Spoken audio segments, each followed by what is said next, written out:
Fue el filósofo Michel Foucault quien a comienzos de los 70, en sus clases de la Sorbona, generó una tradición conceptual según la cual el territorio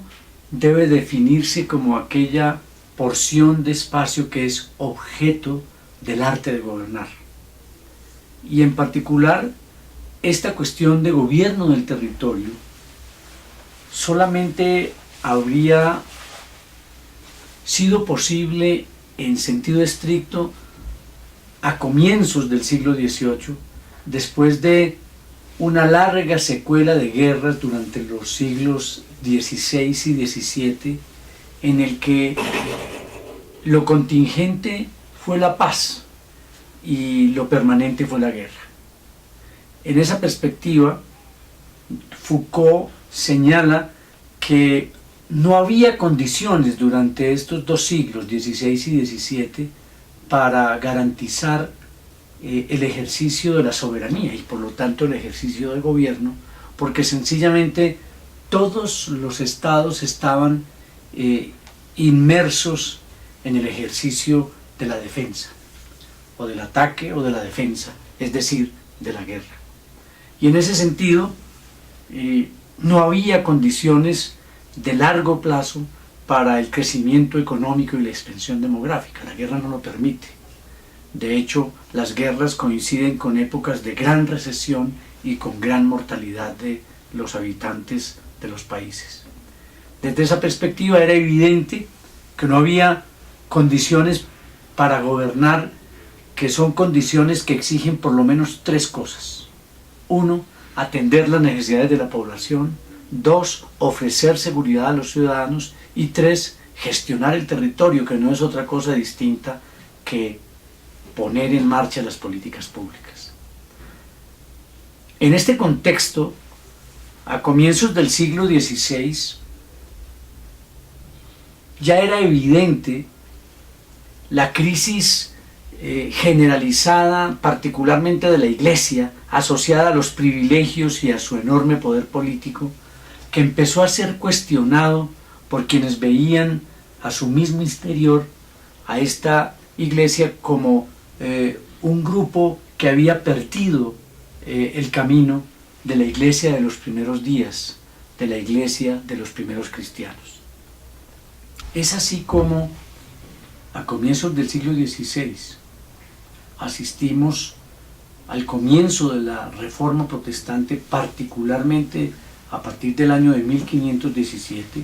cuando Martín Lutero lanza sus 95 tesis, que en principio estaban orientadas a cuestionar las indulgencias plenarias, que era una especie de impuesto que se inventó el Papa para financiar con los católicos la Basílica de San Pedro en Roma. Pero realmente este no fue más que un pretexto también para cuestionar de fondo los privilegios y la vida ostentosa que llevaban los clérigos en medio de una iglesia con un enorme poder político y económico, y que en el fondo se orientaba básicamente a clamar por una reforma en esa iglesia que había perdido todo el sentido de la iglesia y de los católicos de los primeros días. En la práctica, lo que ocurrió allí pues fue un cisma provocado por Martín Lutero, que empezó por el planteamiento de que no era necesaria la mediación del Papa ni de la Iglesia para tener una relación con Dios. Y más allá de estos planteamientos, era un enfrentamiento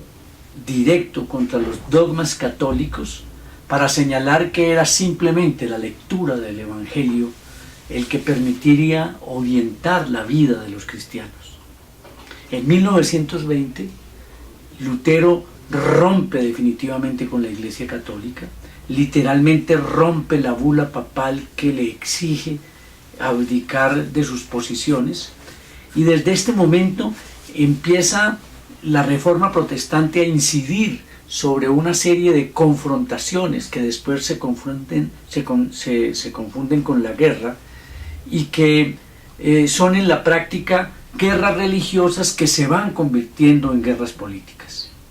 Esa Reforma Protestante tiene incidencia claramente en varias guerras entre el periodo 1524-1597. De hecho, la guerra de los campesinos alemanes entre 1524 y 1525, que se inició fundamentalmente por reivindicaciones alrededor de mejora en las condiciones de vida de esos campesinos,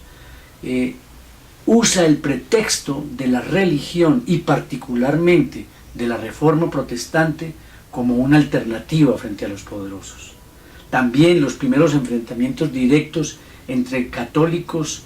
y protestantes en Suiza entre 1529 y 1531 hablan claramente de ese ejercicio de confrontación que va a ocurrir a lo largo del siglo XVI.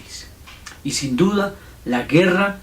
que se inició en 1546 y que enfrentó a España con los llamados estados luteranos del Sacro Imperio Romano Germánico en el centro de Europa, constituye sin duda el elemento más claro de mixtificación entre la religión y la política. De hecho, esta confrontación concluye con la llamada Paz de Augsburgo en 1555, cuando los príncipes alemanes adquieren el derecho de imponer su religión a sus súbditos. Como una clara reacción frente a la Reforma Protestante, entre 1545 y 1563 ocurre lo que se ha llamado el ejercicio de la Contrarreforma.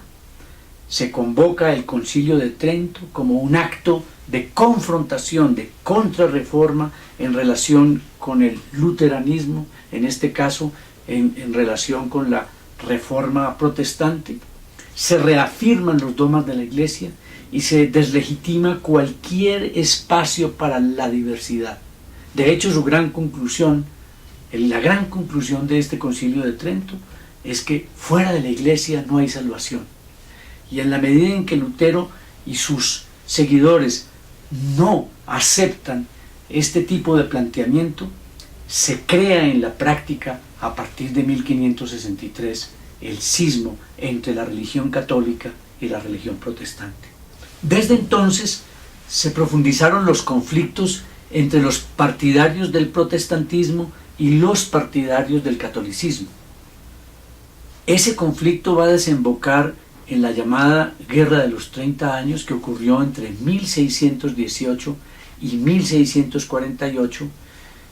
guerra en la cual prácticamente terminaron enfrentados todos los estados de los países europeos del momento. En principio, esos enfrentamientos fueron por razones religiosas, pero cada vez y con mayor énfasis lo fueron por cuestiones asociadas a la política y en todo caso por geopolítica, es decir, por el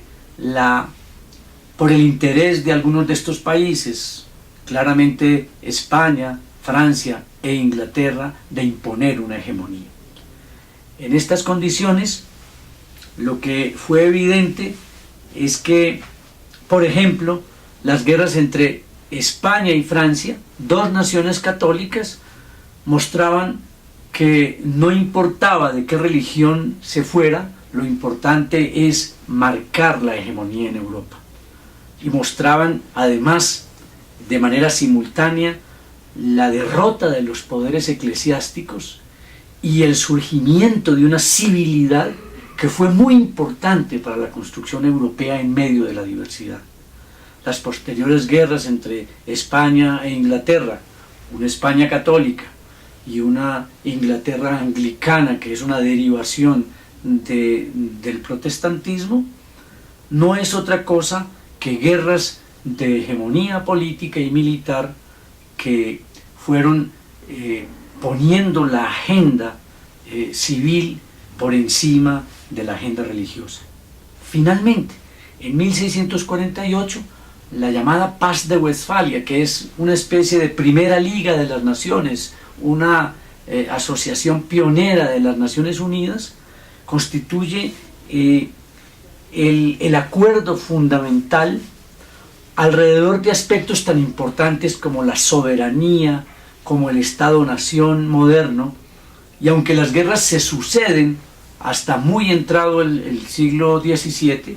hasta finales del siglo XVII, lo que fue evidente es que a partir de este momento se crean las condiciones fundamentales para que exista el territorio, para que exista el Estado soberano y por lo tanto el Estado capaz, ya no de manejar la contingencia de la guerra, sino empezar a manejar la realidad de una soberanía que hace posible el gobierno del territorio, es decir, atender las necesidades de la población, ofrecer seguridad a los ciudadanos y gestionar el territorio, que no es otra cosa distinta que el ejercicio de la política pública.